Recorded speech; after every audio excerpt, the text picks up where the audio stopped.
Sa detalye ng ating mga balita, sa atin muna CS Good News. Isa ang Panglao Island sa Bohol sa pasok sa top 10 trending destination sa 2025 ng Scanner, isang portal para sa mga manlalakbay upang ikumpara ang mga flight, hotels at presyo ng pag-upa ng sasakyan.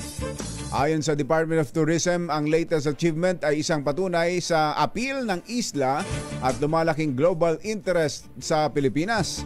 Ang Panglao Island ay pangwalo sa mga pinakamagandang lugar na bisitahin sa nakuha nitong 77% increase sa flight searches sa unang bahagi ng 2024. Kilala ang Bohol sa diverse tourism nito at inilarawan ng Scanner bilang emerging Asian wellness and well-being destination at isang magandang alternatibo sa mas pamilyar na mga lugar sa Europa.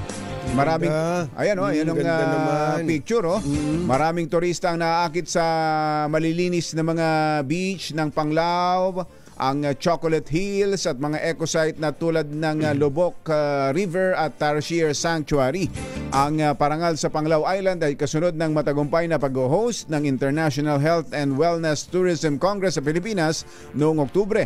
Pasok sa top 10 trending destination for 2025 ang Reggio Calabria ng Italy, Tartu sa Estonia, Siem Reap sa Cambodia, Baltimore sa Amerika, Portsmouth sa Dominican, Cordoba sa Spain at Tromsø sa Norway.